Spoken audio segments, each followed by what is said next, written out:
something has clicked for them. And I want to describe exactly what that clicking feels like from the inside, because it's not what people imagine when they hear the word realization. It's not a lightning bolt. It's not a dramatic moment of sudden clarity where everything rearranges itself in an instant. It's quieter than that, more physical, more like you're going about your day, doing something completely ordinary, and something small happens. A song, a smell, someone laughs in a particular way, and for a fraction of a second before your mind has time to organize the experience into something manageable, something in your chest does something unexpected. And, not what to do about it yet. Just, with a certainty that bypasses all the arguments you've been having with yourself. All the reasons you constructed for why this was complicated or poorly timed or not the right move, all of that falls quiet for just a moment, and what's left underneath is something very simple. You want this person. You've always wanted this person, and the time you've spent not acting on that wanting has cost you something you're no longer willing to keep paying. That's where this person is right now. That's the specific internal place from which this major move is being prepared. Let me back up, because I think the story of how they got here matters as much as where they are now. And I want to tell it carefully because I think you'll recognize it. There was a period where they convinced themselves that what they felt was optional. That's the word I keep coming back to. Optional. As though feelings were something you could decide to act on or set aside depending on convenience, as though the wanting could be managed like a calendar, scheduled when appropriate, declined when not. And for a while, that worked, or it appeared to work. They could be in your orbit close enough to feel the pull of you, close enough to know that something real existed between you, and still maintain the performance of someone who had things under control. Someone who wasn't particularly moved.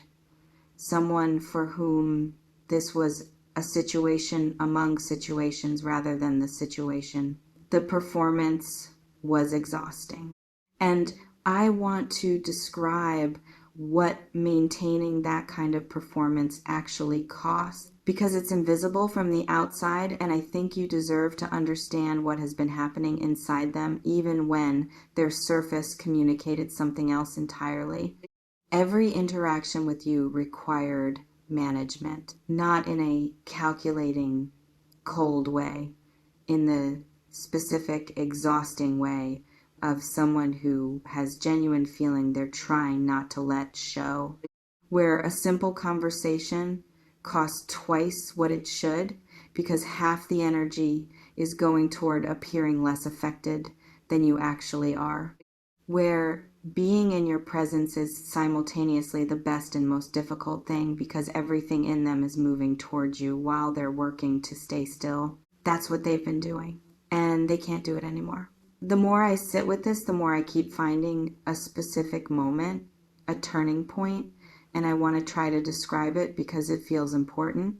Something happened recently that made the cost of continuing as they have been suddenly, undeniably too high. Not a confrontation, not a dramatic external event necessarily, something more interior.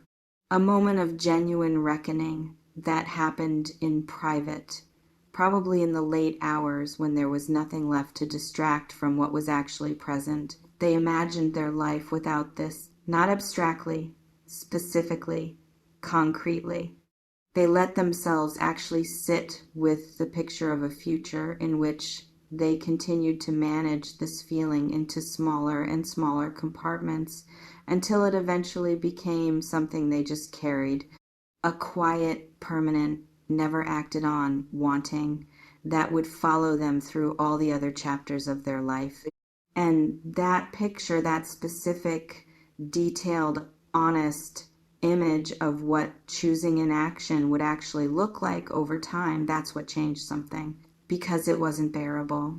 not in the easy, dramatic way of something unbearable, in the slower, more honest way of something you look at clearly and think, no, not that life. I'm not willing to arrive at the end of this and know I didn't try. That's the turnaround, not an external event, an internal refusal. Wait, because there's something specific about the major move itself that I want to try to describe, since I keep getting pulled toward it and I don't want to be vague about what I'm actually seeing. This isn't a casual reaching out. That's the first thing I want to establish clearly. This isn't a low-stakes test of the waters, a message designed to be deniable, to create plausible alternatives, to allow retreat if the response isn't what they hoped for. What I keep getting is something with weight to it, a deliberateness, a sense of someone who has decided that the ambiguity has gone on long enough, that the thing they've been communicating through behavior and implication and careful indirectness needs to be replaced by something actual. Something that says clearly and without the protection of deniability, this is where I stand. This is what I feel. This is me telling you directly because you deserve directness and I've been failing to offer it. The move they're preparing has that quality of directness. And that quality, that specific decision to be clear rather than strategic, that's actually the most significant thing about it, because it represents a departure from how they've been operating.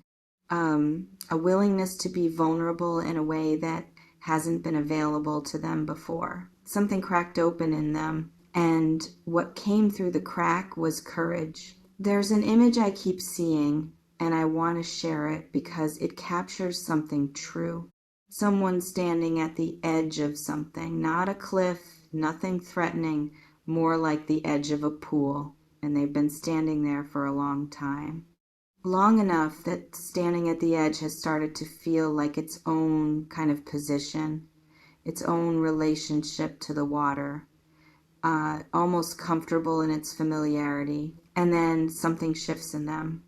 Not a push from outside, an internal tipping of weight, a subtle redistribution of where they're carrying themselves. And the next thing that happens isn't a dramatic dive, it's just they stop standing at the edge, they move forward. And the water, when it comes, is exactly what they needed. That's the quality of this move. Not dramatic, inevitable, the natural result of someone who finally stops standing still. I want to talk about something that's been happening in your life during the time this person has been working up to this, because this reading isn't just about them and their process. It's about where you are when they arrive. And where you are is interesting. You've been building something quietly without making it a production in the specific Virgo way that involves sustained attention and careful effort and very little public acknowledgement of the work being done. You've been becoming more fully yourself, more settled in what you know and what you want and what you're willing to accept, more certain of your own interior landscape. And here's what I keep getting about that building, about that quiet, sustained becoming. It changed you in ways that are visible to people paying close attention. You carry yourself differently. Not dramatically differently. People who knew you before might not be able to articulate exactly what shifted, but it's there.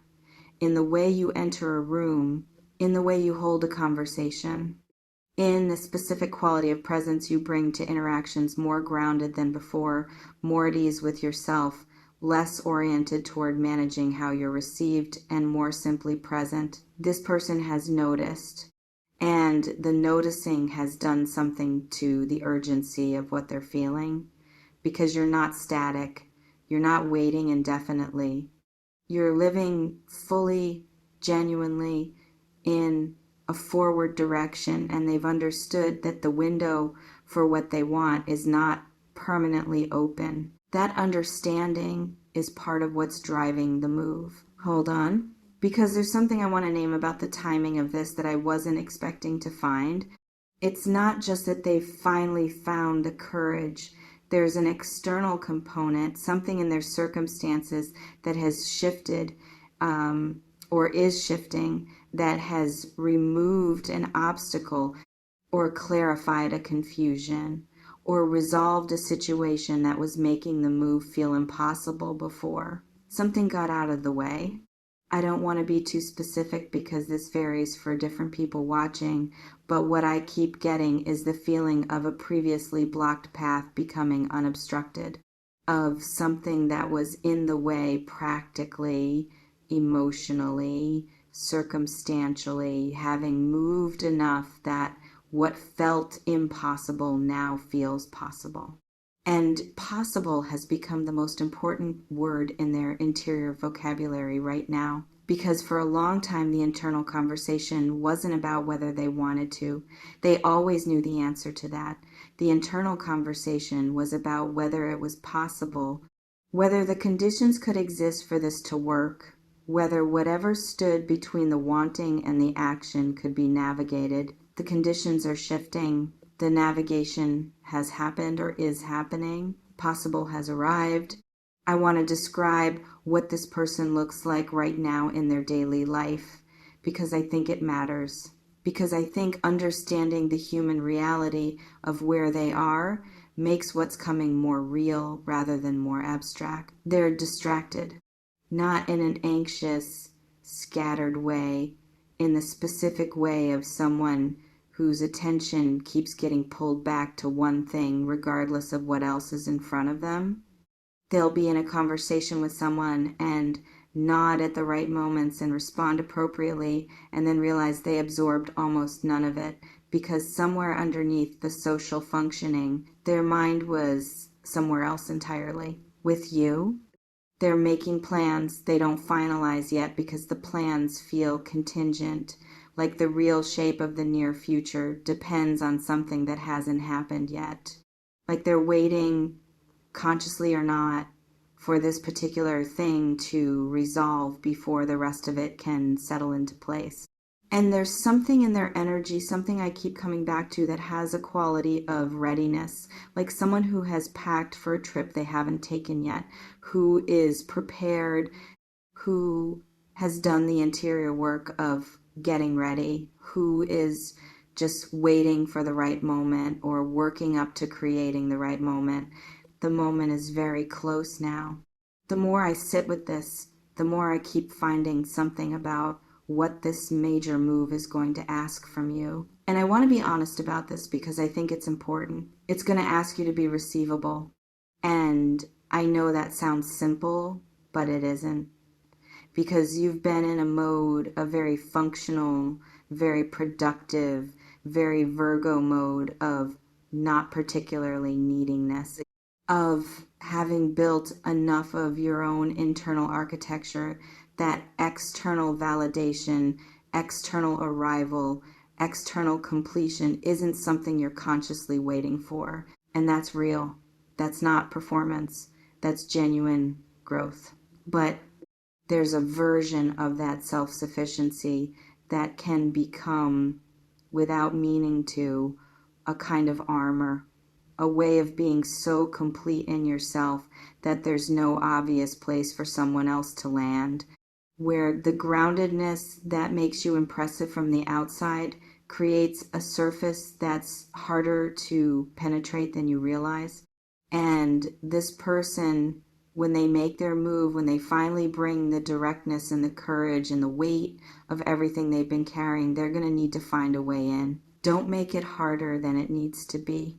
Not by being dishonest, not by pretending you don't feel what you feel, but by actively choosing to be accessible, to let them see that what they're offering has somewhere to land.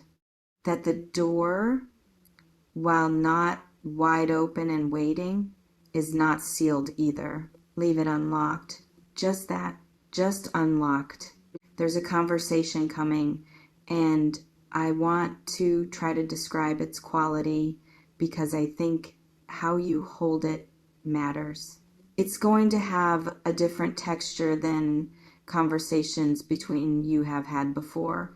There's going to be a seriousness underneath it, not heaviness, not doom, but the specific seriousness of two people who are finally talking about something real rather than circling it. And there might be a moment in it that feels uncomfortable, where something true gets said that changes the air between you, where the previous version of how you've been relating to each other becomes too small to contain what's actually being communicated. Stay in that moment. Don't reach for lightness too quickly. Don't let the discomfort of real intimacy make you redirect towards something safer. Let the air change. Let it be slightly too large for ordinary words for a moment. That's not danger. That's significance. That's two people finally being honest enough with each other that something genuine becomes possible. I want to say something about what this turnaround means in the larger context of your story, because I think it's easy to get focused on the immediate dynamic, the move, the reach, the conversation coming, and miss the bigger thing. You have been someone who operates at a high standard in every area of your life, but particularly in love, in what you bring, in what you expect, in the specific quality of connection you're willing to accept. And that standard has sometimes felt like an obstacle, has sometimes felt like the thing that creates distance rather than enabling closeness, has sometimes made you wonder whether what you need is simply too specific, too much to ask. It isn't. And this turnaround, this major move from someone who has finally recognized what they almost let slip through, is the external confirmation of something you've known internally but haven't always been able to trust. The right person doesn't find your standard too high. The right person finds it clarifying. It tells them exactly what's required, exactly how to show up, exactly what this means if they're in it. And rather than being deterred by it, they're oriented by it. They know what to bring because you've never hidden what matters to you. This person knows what to bring, and they're bringing it. The last thing, this turnaround is real. I want to say that simply and directly because I think you need to hear it without qualification, without the careful hedging that readings sometimes use to protect themselves from being wrong. What I keep finding when I sit with this energy is something genuine, something that has been through enough internal pressure to have been tested, something that isn't the enthusiasm of a beginning or the nostalgia of a missing, but the specific, considered, I've thought about this from every angle and arrived at the same place kind of feeling that is actually worth building on. They're not coming to you casually. They're coming to you with everything they have. And what you do with that, how you receive it, what you choose, what you build or don't build from this moment, that's entirely yours, completely and only yours. But the arrival is real. The move is real. The turnaround is real. Let yourself believe in the evidence when it lands in front of you. You've been precise enough about this, careful enough, patient enough, discerning enough. You've earned the right to simply let something good be exactly what it appears to be. If something in this touched something true, if a moment landed somewhere you needed it to, I'd love to hear from you in the comments. Tell me what resonated. Even just a few words, it means more than you know.